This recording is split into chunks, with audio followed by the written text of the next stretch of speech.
ஆருத்ரா தரிசனத்தை முன்னிட்டு ராமநாதபுரத்தில் உள்ள திரு உத்தர கோசமங்கை மரகத நடராஜர் கோயிலில் ஒரு வருடம் கழித்து சன்னதி கதவுகள் திறக்கப்பட்டு தீப ஆராதனை நடந்து வருகிறது. அந்த காட்சிகளை பார்க்கலாம்.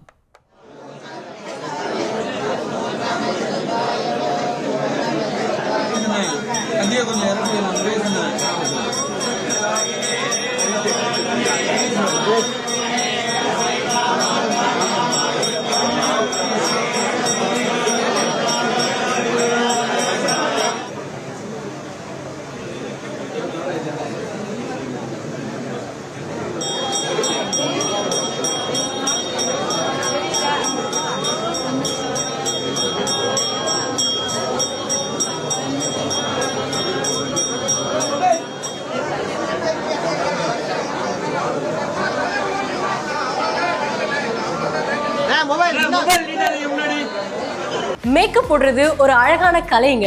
இங்க ஒருத்தர் வீட்லயே பியூட்டி பார்லர் நடத்தி வருஷத்துக்கு 5 லட்சம் ரூபாய் சம்பாதிக்கிறார்.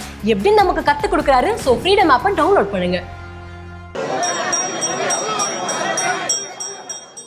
கூடுதல் தகவல்களை செய்தியாளர் சோனைமுத்தன் வழங்க கேட்கலாம். சோனைமுத்தன் வணக்கம். விவரங்களை பதிவு பண்ணலாம். சோனைமுத்தன் வணக்கம். அதாவது ஆருத்ரா தரிசன விழாவை முன்னிட்டு உலக பிரசித்தி பெற்ற திரு உத்தரவாசமங்கை மரகத நடராஜர் ஆலயத்தில் சந்தன காப்பு களையப்பட்டு தற்பொழுது அபிஷேகங்கள் நடைபெற்று வருகிறது. ராமநாதபுரம் மாவட்டம் திரு உத்தரவாசமங்கையில் உலக பிரசித்தி பெற்ற அருள்மிகு மங்களநாத சுவாமி ஆலயத்தில் அமைந்துள்ள மரகத நடராஜருக்கு வருடம் ஆருத்ரா தரிசனத்துக்கு முன்தினம் சந்தன காப்பு அகற்றப்பட்டு அபிஷேக ஆராதனைகள் நடைபெறும்.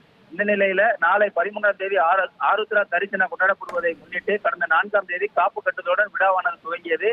இன்று உத்தரவாசமங்கை மங்களநாத சுவாமி ஆலயத்தில் அமைந்துள்ள தனித்தலமாக விளங்கக்கூடிய மரகத நடராஜருக்கு கடந்த ஆண்டு பூசப்பட்டிருந்த சந்தன காப்பு அகற்றப்பட்டு தற்போது அபிஷேக ஆராதனைகள் நடைபெற்று வருகிறது.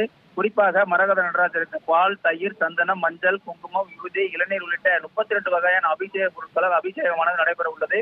இன்று முழுவதும் அபிஷேகம் மற்றும் ஆராதனை நடைபெறும். நாளை அதிகாலை மீண்டும் மரகத நடராஜருக்கு புதிதாக வாங்கி வரப்பட்ட சந்தன கட்டைகளால் அரைக்கப்பட்டு மீண்டும் சந்தன காப்பானது பூசப்பட்டு சிறப்பு அலங்காரத்தில் நாளை முழுவதும் பக்தர்களின் சிறப்பு தரிசனத்திற்காக திறந்திருக்கப்படும். இந்த நிகழ்வை காண்பதற்காக தமிழகம் மட்டுமின்றி பல்வேறு மாவட்டங்கள் மற்றும் மாநிலங்களிலிருந்து ஏராளமான பக்தர்கள் குவிந்து வருகின்றனர். இந்த ஆருத்ரா தரிசனத்தை முன்னிட்டு நாளை ஜனவரி 13 அதாவது நாளை ஒரு நாள் மட்டும் ராமநாதபுரம் மாவட்டத்திற்கு உள்ளூர் விடுமுறை அறிவிக்கப்பட்டுள்ளதும் குறிப்பிடத்தக்கது. இந்த நிகழ்வை காண்பதற்காக ராமநாதபுரம் மாவட்டத்தின் சார்பில் மதுரை, ராமநாதபுரம், பரமக்குடி உள்ளிட்ட பல்வேறு பகுதியிலிருந்து சிறப்பு பேருந்துகளும் இயக்கப்பட்டு பயணிகளுக்கு அதாவது பக்தர்களுக்கு தரிசனத்தை மேற்கொள்வதாக இயக்கப்பட்டு வருகிறது. அசம்பாவிதங்களை தடுக்கும் விதமாக மாவட்ட காவல்துறை சார்பில் சுமார் 1500க்கும் மேற்பட்ட போலீசார் பலத்த பாதுகாப்பு ஏற்பாடும் செய்யப்பட்டுள்ளனர். மேலும் நகராட்சி நிர்வாகத்தின் சார்பில் பல்வேறு இடங்கள்ல தண்ணீர் உள்ளிட்ட மருத்துவ உபகரணங்கள் வைக்கப்பட்டிருக்கிறது.